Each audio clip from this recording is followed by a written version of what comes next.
Olá meus amigos, bem-vindos a mais um vídeo do meu canal. Estamos na bonita esplanada do Norte Shopping, uma das coisas muito bem feitas aqui, com um ar muito agradável para estar. E poderão dizer, mas o que é que estão aqui a fazer? O que é que estou aqui a fazer hoje? O que é que isto tem a ver com mobilidade elétrica? Pois bem, na sequência do vídeo que eu fiz sobre a instalação do novo carregador do V2C, em minha casa, com a integração depois dos painéis fotovoltaicos, fomos à casa do José Cabral.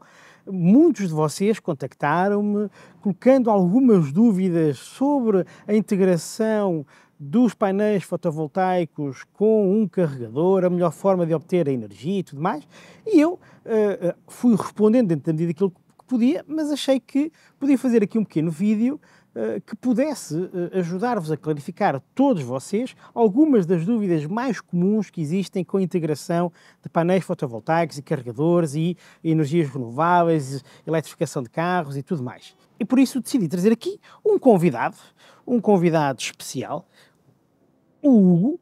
Olá, Hugo. Olá, Rogério, bom dia. Bom dia. Quem é o Hugo? O Hugo é um dos representantes precisamente do V2C. Da V2C, Da correto. V2C. E na altura, quando eu fiz a instalação, tive até algumas dúvidas e foi com o Hugo que eu consegui clarificar as mesmas e, apesar de ser um dos representantes da V2C, esta conversa não tem tanto a ver com o carregador propriamente dito, mas com aquilo que é os passos e as preocupações e os cuidados que temos de ter e as potencialidades de integração da energia fotovoltaica com naturalmente um carregador e com a possibilidade de podermos carregar em casa. E porquê que eu também escolhi o Hugo? Porque o carregador que eu tenho e instalei tem essa potencialidade, como aliás ficou demonstrado no vídeo anterior. E eu julgo que cada vez mais poderá haver a possibilidade de podermos inserir a energia fotovoltaica, que é aquela que mais facilmente conseguimos usar nas nossas casas, nos nossos telhados, no carregamento dos carros. E como eu estava a dizer na introdução do vídeo, eu tive muitas questões, recebi muitas questões, e se não se importa, eu começo já com uma questão. Siga, vamos para frente. E esta conversa tanto pode demorar 5 minutos como pode demorar. Eu acho que aqui o cartão permite-me gravar 2 horas, vamos ver. Eu acho que temos tema para 2 horas, até mais, mas acho que temos muito tema pela frente. Ótimo. Então, eu tenho um subscritor, o José Lapão, que, enfim, fez aqui uma descrição daquilo que é a realidade dele, muito sumariamente. Ele diz que tem um Mokai com um carregador de origem que carrega 1.8 kWh, ou seja, cerca de 8 amperes, que é o chuco que os carros trazem. Carregador doméstico. E acabou depois por comprar com um carregador portátil que lhe permite carregar até 32 amperes com uma ficha industrial monofásica. Mas ele também tem um sistema de painéis fotovoltaicos instalado e ele diz que tem 1.5 kWp de instalação solar com algum excesso de produção, tendo tentado encontrar uma wallbox que lhe permitisse aproveitar o máximo desse excedente e ele diz que a box V2C é uma das boxes que aparece referenciada como tal. Mas a dúvida dele é esta. Vamos imaginar que eu neste momento tenho PFV de 1100 kWh, consumo total em casa de 0.65 kWh, ou seja, tem um excedente de 0.43 kWh. E a pergunta é viável enviar só esse valor para o carro ou não? E esta é uma questão muito simples, se me permite desmistificar isto, por isto em termos mais leigos, sim, e depois responder esta questão. Força! Sim, basicamente, primeiro, Rogério, obrigadíssimo pela amabilidade, pelo convite e por esta conversa. Começando realmente a responder ao José Lapão, basicamente é importante entender que existe os painéis fotovoltaicos, existe a geração de energia através desses mesmos painéis fotovoltaicos, mas é claro que essa energia que é gerada a partir da radiação do Sol acaba por ser limitada, tendo em conta a infraestrutura que ele tem instalada. O que é que acontece? Ele tem, se não estou equivocado, tem 1.5 kW pico, mais coisa menos coisa, daquilo que eu agora entendi, e portanto estamos a falar que ele tem sensivelmente 6, 8 amperes, tem 8 amperes mais ou menos de disponibilidade de produção fotovoltaica. O que é que acontece nestes casos concretos? Ele tem uma característica que depois também mencionou aí, que é um consumo da casa. E esse consumo da casa depois vai subtrair oficialmente aquilo que está a produzir e depois aquilo que exporta de certa forma para a rede. há aqui uma casuística que é bastante importante ter em conta quando começamos a carregar a viatura elétrica, que é o facto de o OBC interno da viatura, neste caso o inversor interno que o carro tem, normalmente tem uma intensidade mínima de carregamento de 5, 6 amperes. Isso significa que nós, como mínimo, para podermos, neste caso, aproveitar ao máximo aquilo que é a eficiência do carregador e aproveitar ao máximo aquilo que é a produção fotovoltaica, nós, como mínimo, neste caso, assumindo o modo de fotovoltaica exclusiva no nosso V2C Trade-in, nós temos de ter uma produção mínima de um excedente de 1.3 kW, que corresponde a 6 amperes.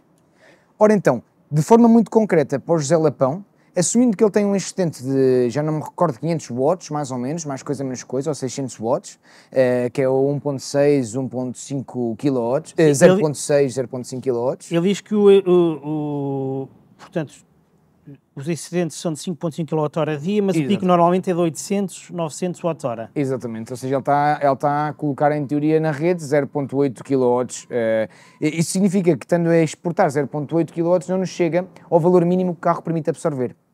Porquê? Porque o valor mínimo que o carro permite absorver é 1.3, são entre 5, 6 amperes, que é 1.3 kW, mais coisa menos coisa. Isso significa que, com este tipo de excedente, existiria aí uma certa barreira para carregar exclusivamente com aquilo que os painéis estão a produzir. Mas aqui a particularidade interessante é agarrar neste excedente e juntar aquilo que é a energia disponível na casa. Portanto, se o José Lapão tem esse valor de excedente 0.8 kW, é certo que só para carregar a viatura não lhe vai permitir. Mas se ele jogar com esse 0.8 e adicionar aquilo que é a potência disponível, acaba por aproveitar um bocadinho mais a energia que está a produzir. Mas então, se eu quiser carregar exclusivamente com energia fotovoltaica, o que disse o Hugo é que a potência mínima de produção que eu tenho que ter é de 1.3 kW. 1.3 kW. 1300 watts, mais ou menos. Isso em termos de painéis fotovoltaicos, e naturalmente que nós estamos a falar de picos, não é? Há picos e a produção da energia fotovoltaica não é igual durante o dia todo. Sim, não é? corretíssimo. E aliás, o José Cabral, no vídeo que eu fiz, ele próprio disse que, enfim, como aquilo tem uma curva ascendente, ele decidiu pôr mais um painel para permitir que houvesse ali pelo menos uma curva mais plana durante mais algum tempo, sabendo de antemão que ia ter excedente, não é? Para aquilo que eram as necessidades da casa, mas que podia depois canalizar para o carro. Exatamente. Mas quando nós falamos então desse tipo de produção, quantos painéis fotovoltaicos precisa uma pessoa instalar em casa? E naturalmente que a capacidade de produção de energia de cada painel fotovoltaico pode variar, mas então para nós conseguirmos ter pelo menos esse 1.3 kWh que me falou, que tipo de painéis precisamos, quantos painéis precisamos, se é que isso pode ser perguntado assim? Sim, é realmente difícil, não digo que seja difícil responder, mas depende de várias casuísticas, depende do local onde realmente vamos instalar e em concreto da parte técnica que nós realmente também estamos a instalar, porque neste momento existe um grande investimento forte em painéis fotovoltaicos e na sua eficiência, e já há painéis fotovoltaicos que nos permitem gerar cerca de 400 watts pico, mas claro está que aqui depende muito da sua dimensão também e depois da sua eficiência de concepção, que está intimamente relacionada com a geração pico, em watt pico neste caso, desse mesmo painel. Portanto, assim de números bastante redondos, eu diria que com 6, 7 painéis nós conseguimos ter eventualmente 6, 7 painéis, assumindo uma produção de cerca de 250, 300 watts pico. Eu estou convencidíssimo que, tendo em conta aquilo que é um consumo normal nas nossas casas, onde existe, ou no momento em que existe uma grande geração solar, eu estou convencido que com 5, 6 painéis nós conseguimos ter uma produção mínima para que a viatura começasse a carregar, neste caso uma produção de cerca de 5, 6 amperes, para que a viatura começasse a carregar somente com o excedente, ok? Eu estou muitíssimo convencido com esse tipo, com essa infraestrutura, digamos, em painéis fotovoltaicos com uma geração de cerca de 300 e qualquer coisa watts pico, nós podíamos ter uma boa produção, que por conseguinte ia ser canalizada, tendo em conta a tecnologia da V2C, explicitamente para a viatura elétrica, e portanto otimizaríamos aí uma grande parte da energia que estava a ser produzida, normalmente durante a tarde, que é quando realmente há o sol até a hora do almoço. Almoço para cima quando está o sol, digamos, um bocadinho mais intenso, a radiação um bocadinho mais intensa, e nessa altura eu acho que nós podemos aproveitar bastante, tendo em conta, claro, as várias casuísticas que aqui é difícil de expor, porque depende da casa, depende de onde é que se encontra, depende da orientação solar. Precisaria sempre de um estudo Sim. específico para a zona onde vamos instalar os painéis e até mesmo para saber melhor esse sítio para os podermos colocar, sem dúvida nenhuma. Mas aqui a casuística, se me permite, Rogério, é fundamental que a pessoa ou o utilizador de carro elétrico entenda que o carro tem um valor mínimo de carregamento, ou seja, se não chega a esses 5, 6 amperes, o carro não vai iniciar esse carregamento, ok? Seja ele com a geração fotovoltaica, seja ele com uma tomada dita doméstica, ok? E também é muito importante, Rogério, deixar aqui exposto que o carro não se carrega através de magia e, portanto, é necessário existir essa produção de energia para que essa mesma passe depois para a viatura. Mas também ter em conta que não é tão rápido a carregar, porque estamos a falar de um valor de potência de cerca de 1.3 kW. É quase inferior àquilo que nós conseguimos numa tomada normal, doméstica. Exatamente. Não é? Pronto, aqui seria mesmo o objetivo de otimizar ao máximo. Sim. Um dos problemas que também temos associados à instalação dos painéis fotovoltaicos, perdão, e já falaremos mais alguma coisa sobre a instalação propriamente dita, é que normalmente os picos de produção solar correspondem a alturas em que a grande maioria das pessoas não está em casa. E, não estando em casa, também correspondem a alturas em que normalmente as pessoas não têm o seu carro em casa.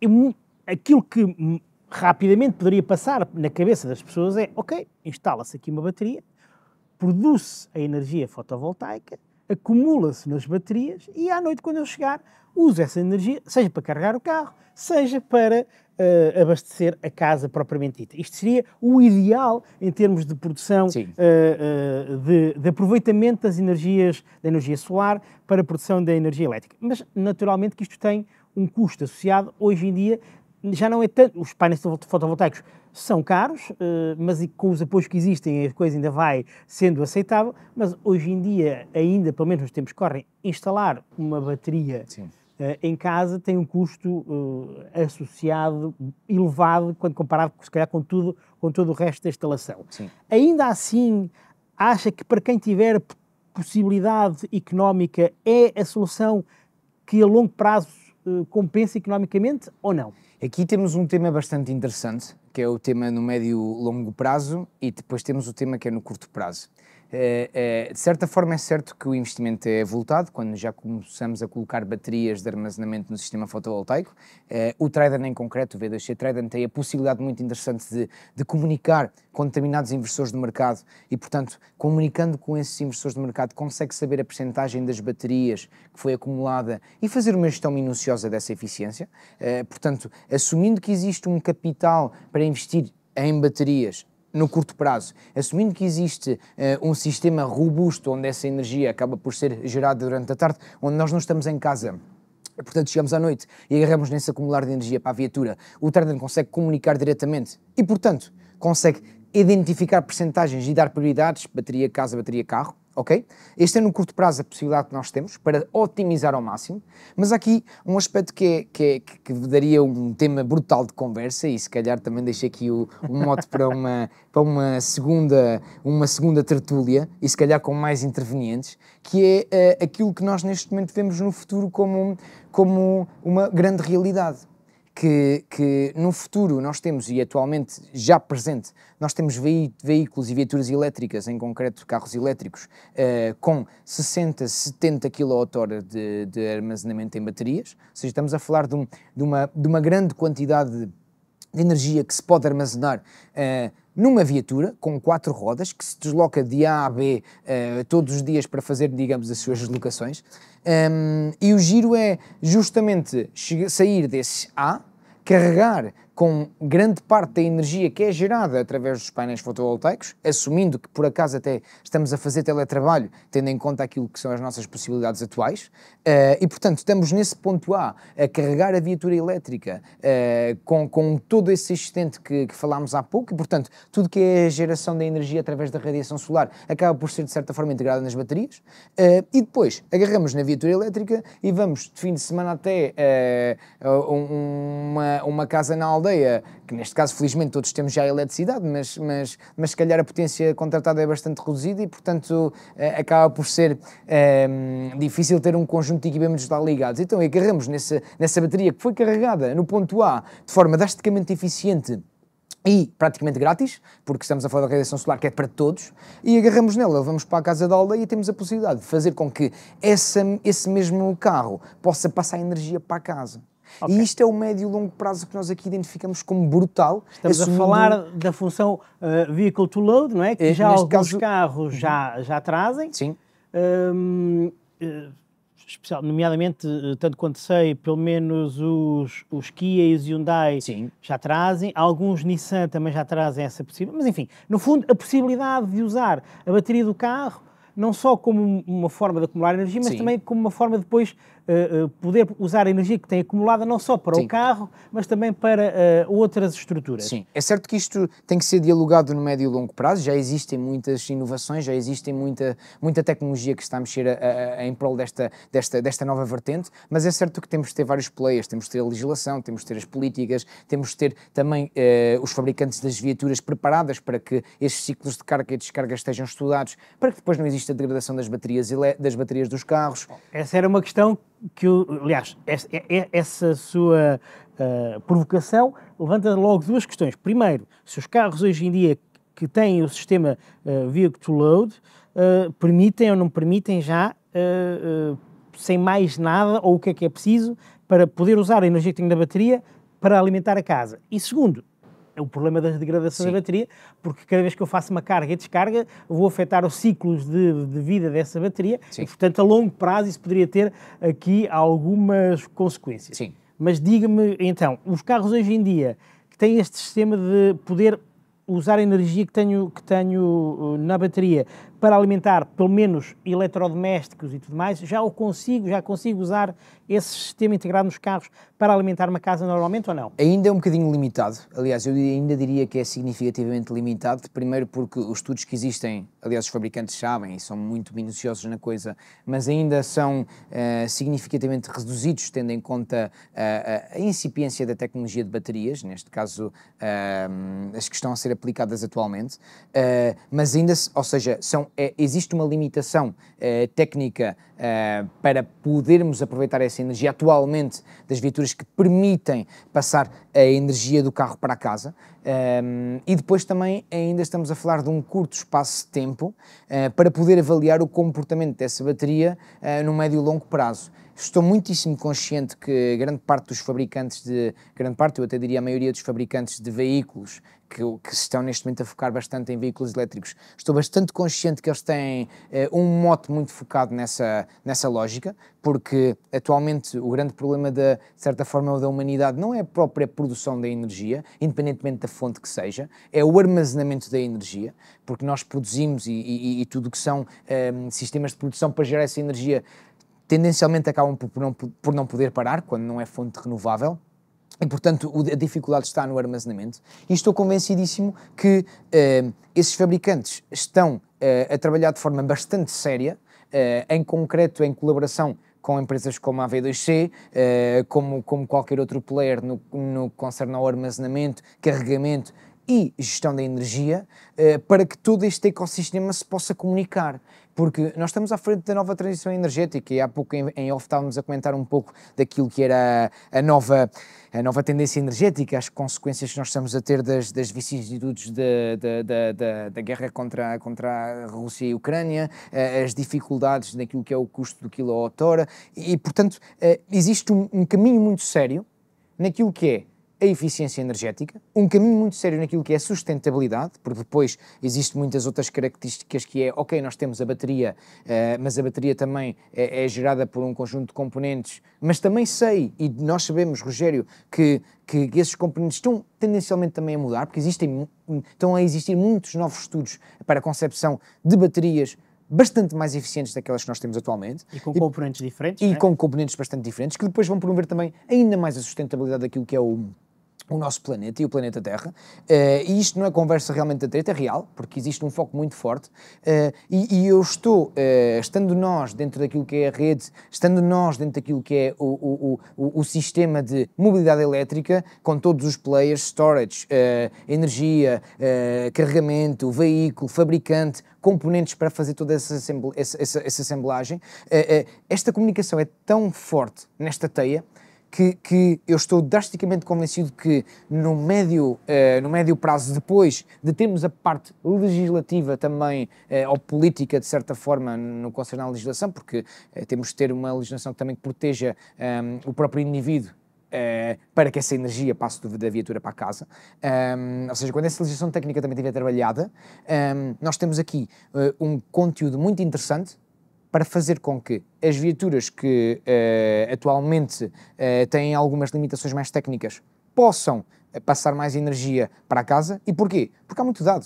Há muitos dados que nós neste momento temos à frente, não só da degradação da bateria dessas mesmas viaturas, como igualmente do tempo para carregar a viatura elétrica, como muitas vezes nem sequer é necessário estarmos todos os dias a carregar a viatura, tendo em conta que só fazemos 20 km por dia, e portanto há muitas variáveis que se têm que conjugar. E eu estou ciente que temos à nossa frente uma tecnologia que ainda é muito incipiente, é certa, mas que... Dar os primeiros passos, sim, à série os primeiros passos. Sim, mas que fabricantes como o Hyundai, que o Rogério comentou, como Kias, como uma tecnologia da Nissan, já estão a lançar os primeiros dados para o mercado.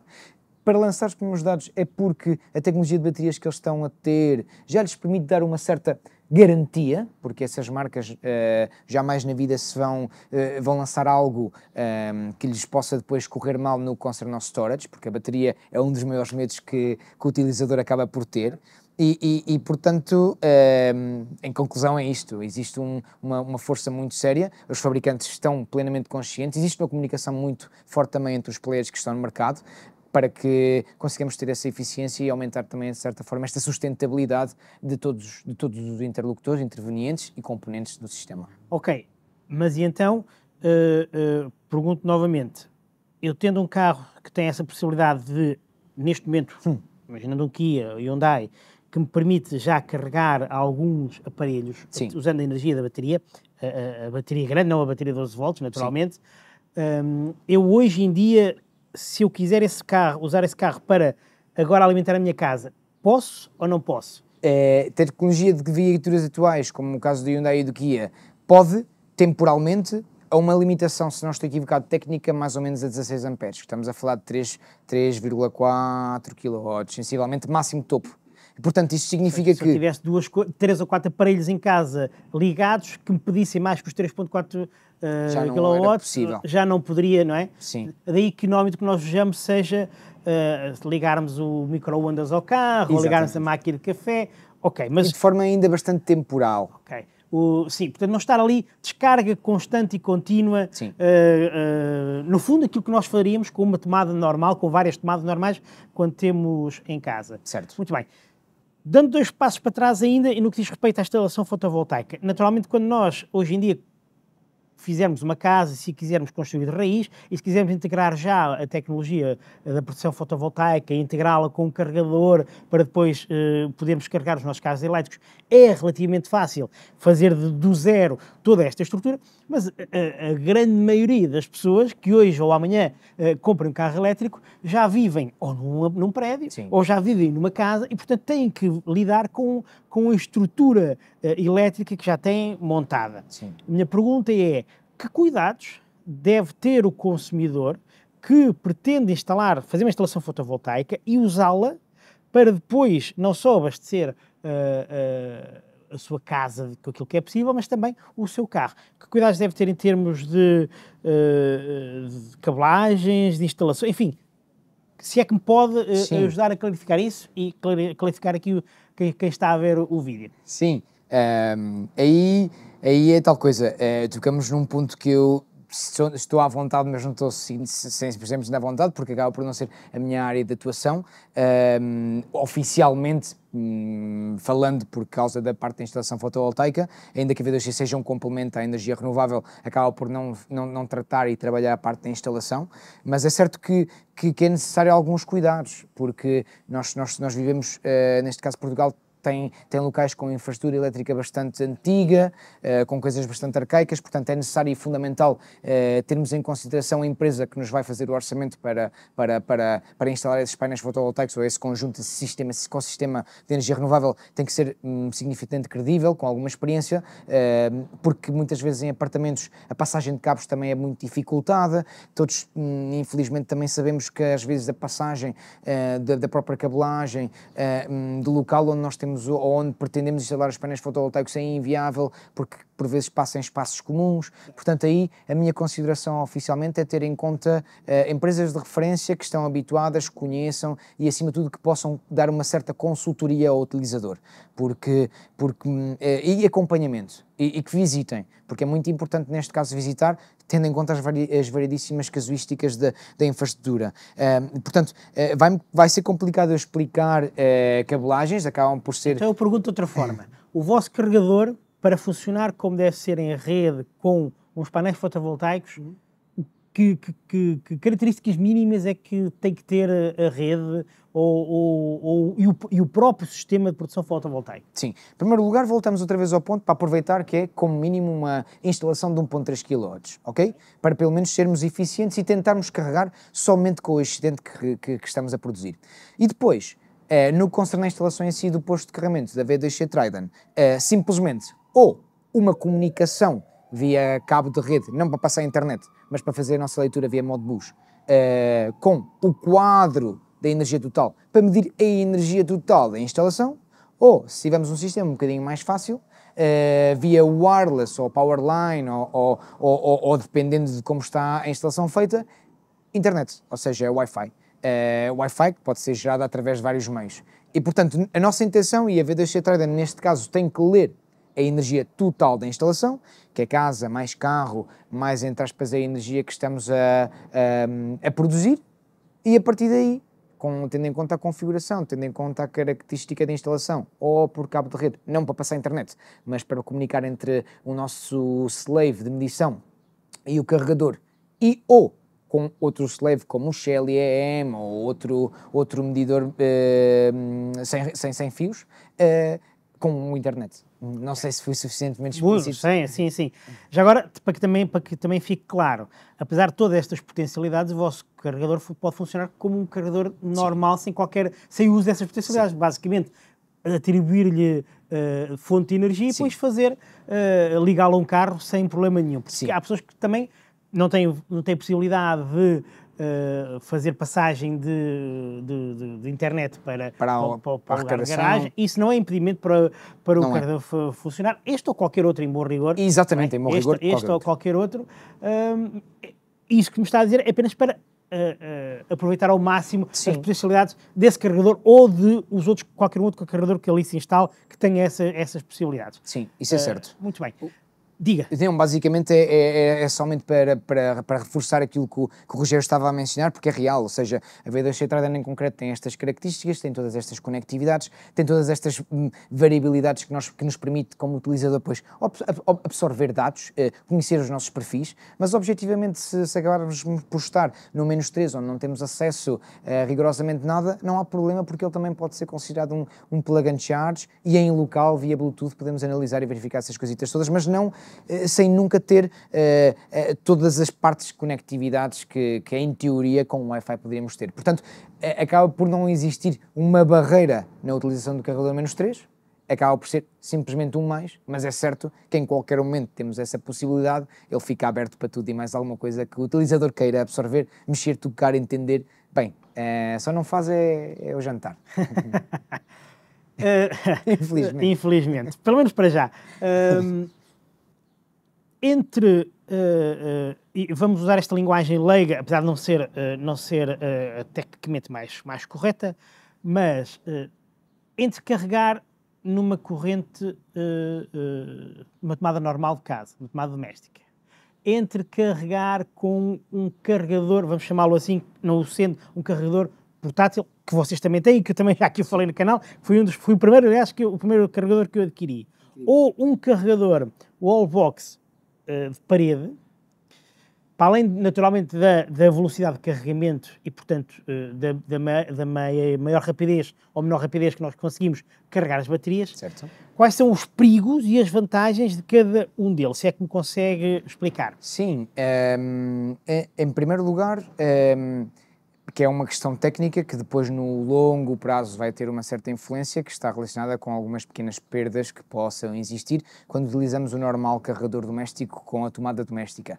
Todos sabemos que uma tomada doméstica, em primeiro lugar, normalmente está dimensionada com um cabo de 1,5, eventualmente, possivelmente 2,5, mas normalmente está a chegar a um cabo de 1,5 e, portanto, um cabo de 1,5, se existir uma grande distância, poderá depois existir também alguns efeitos na própria instalação elétrica que podem fazer com que a própria tomada em si comece a ficar um bocadinho mais desgastada e, por conseguinte, acaba por também ser um foco de maior resistência na passagem dessa energia para a viatura elétrica. Portanto, temos aí já os detalhes das perdas.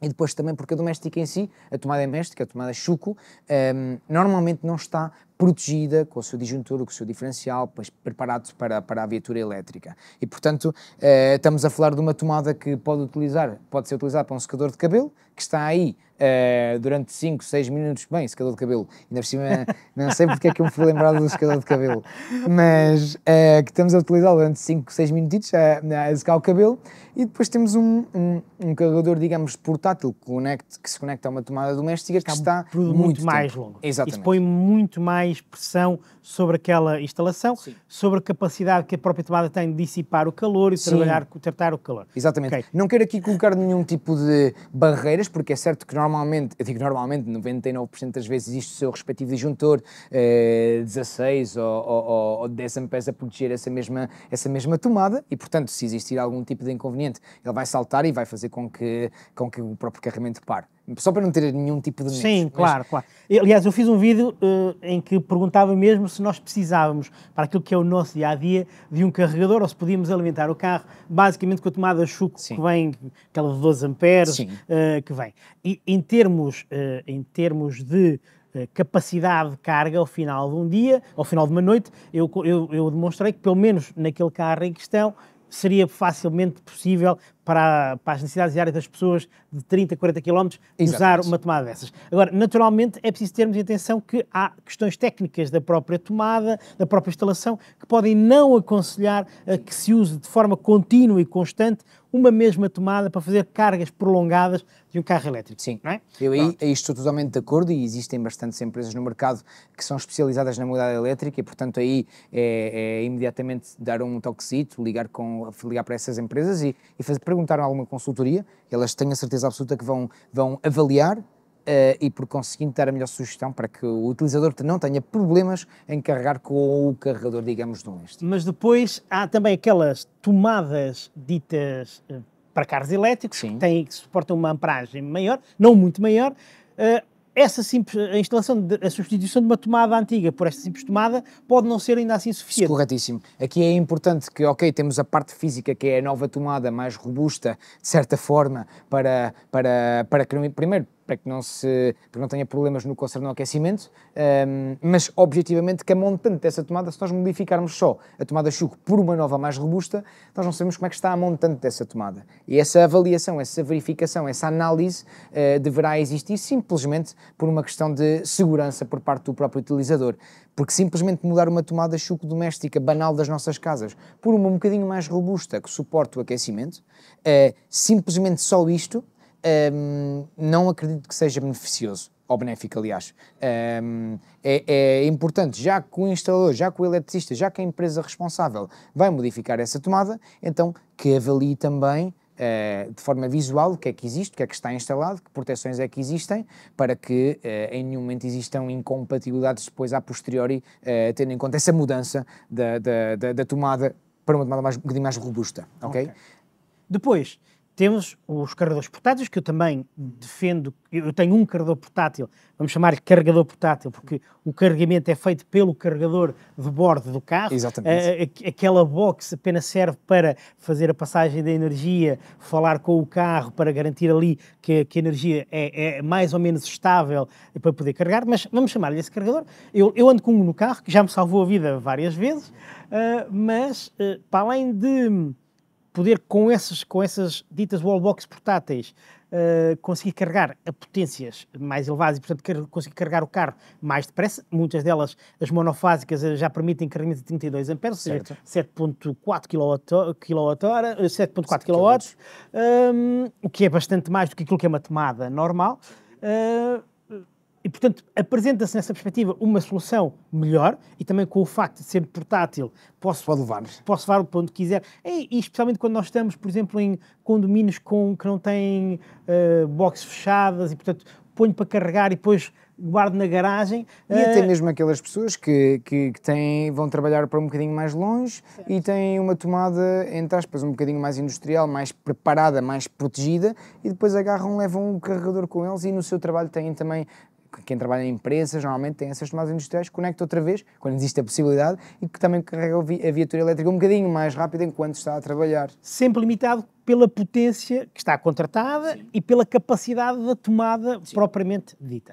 Pronto. Agora, entre uma wallbox portátil e uma wallbox de parede, para além da portabilidade, existe alguma outra diferença no que diz respeito à proteção da própria instalação, à proteção do próprio carregamento, à proteção da própria viatura? As próprias viaturas também já são muito mais sensíveis e, portanto, estão ali preparadas para protegerem o carro, mas há alguma diferença? Não há? Sim, normalmente e tendencialmente, quando existe a contratação da instalação de um posto de carregamento para viaturas elétricas, neste caso para carros elétricos, o posto de carregamento tem que seguir determinadas normas e características para que a instalação esteja feita de acordo com as características técnicas obrigatórias daquilo que é a instalação técnica portuguesa, a instalação elétrica portuguesa. Portanto, tem que seguir um conjunto de características, tem que estar devidamente protegida, com o seu respectivo diferencial, com o seu respectivo disjuntor, tem que estar o cabo de carregamento devidamente também dimensionado, tendo em conta a distância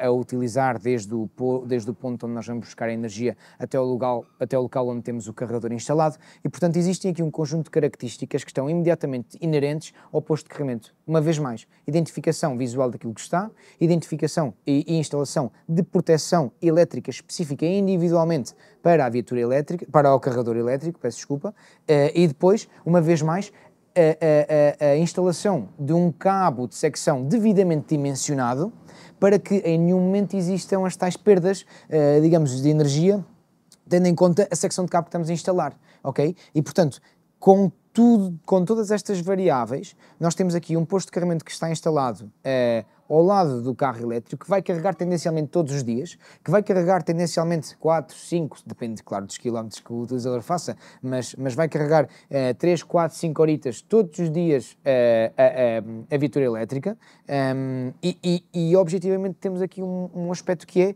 a segurança do utilizador, a segurança da própria viatura elétrica, a segurança daquilo que é a infraestrutura até ao respectivo carregamento, e isso faz com que, do panorama geral, tenhamos um carregamento em modo 3, um carregamento que está todos os dias a comunicar com o carro elétrico e que, neste caso, não é tão suscetível a desgaste, ou pelo menos não tão rápido, como se fosse uma instalação dita normal que não está preparada para o próprio carregamento do carro elétrico. E, portanto, instalando um carregador, a empresa instaladora tem que identificar como é que está a instalação atual. Se a instalação atual não está preparada para a sua potência máxima de saída, então haverá, ou a intensidade máxima de saída, deverá dimensionar o cabo de alimentação até esse mesmo carregador e proteger esse mesmo carregador com as proteções de acordo com a legislação, ok?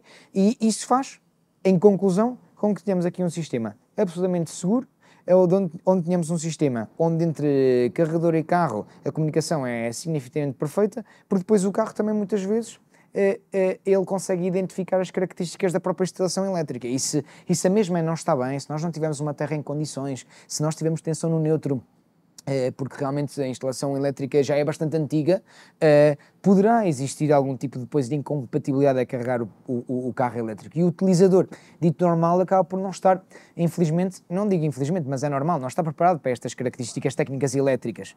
E se vai lá uma empresa que sabe, que conhece, que trabalha, e poderá fazer alguma consultoria com o cliente, ele vai avaliar todas as características elétricas, para depois o carregamento não tenha problemas, para que ele possa ser eficiente naquilo que é a passagem de energia para o carro elétrico, para que ele possa, assumindo que existem painéis fotovoltaicos instalados, para que ele possa integrar todo o sistema já com a máquina, com o sistema já instalado, para aproveitar o máximo da energia por parte da viatura. Portanto, estas características são muito importantes de ter em conta. Ok.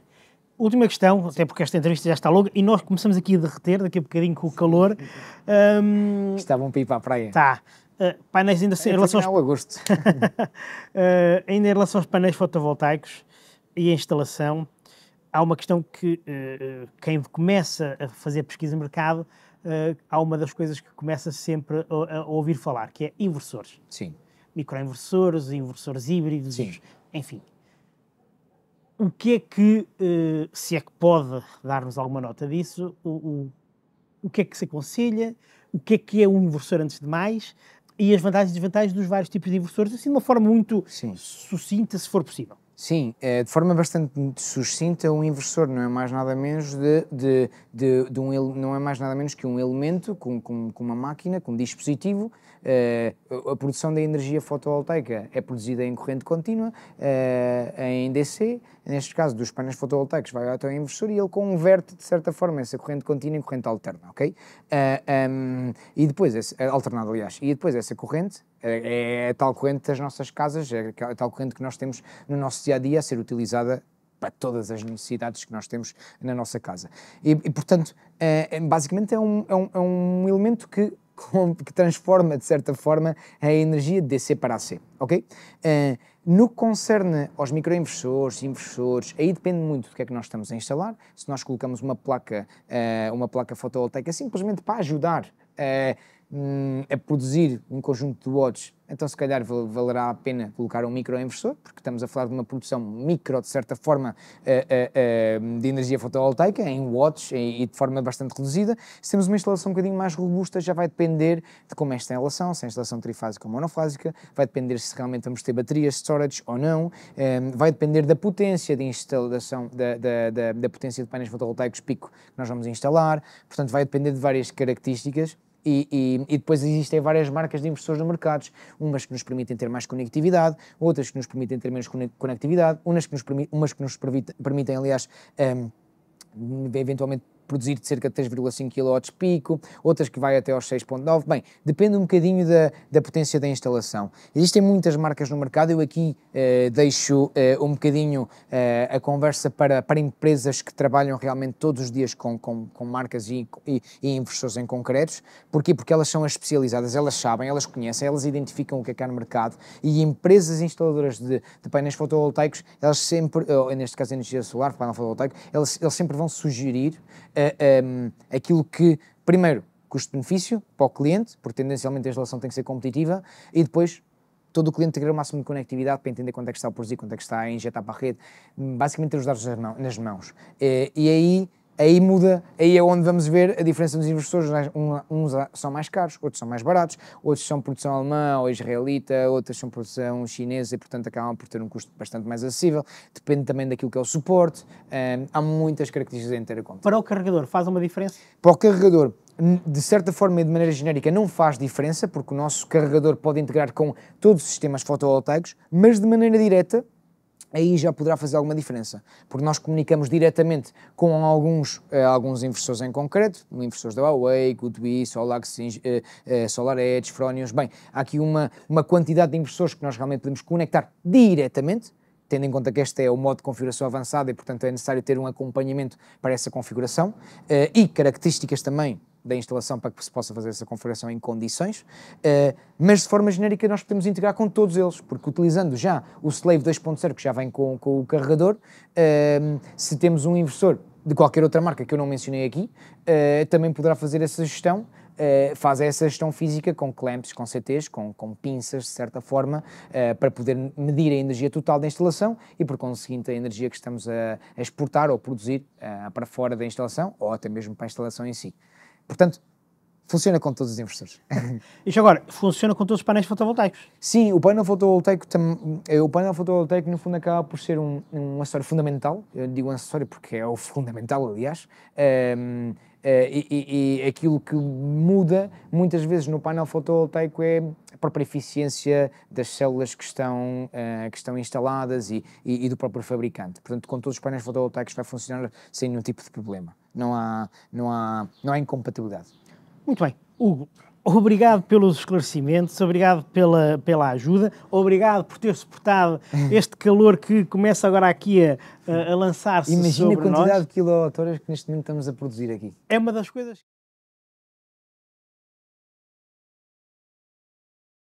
Ora bem, estamos a acabar a nossa conversa, ficámos com problemas aqui de sobreaquecimento da máquina, mas só para terminarmos mesmo esta nossa conversa, Hugo, muitíssimo obrigado pela disponibilidade, pelos esclarecimentos.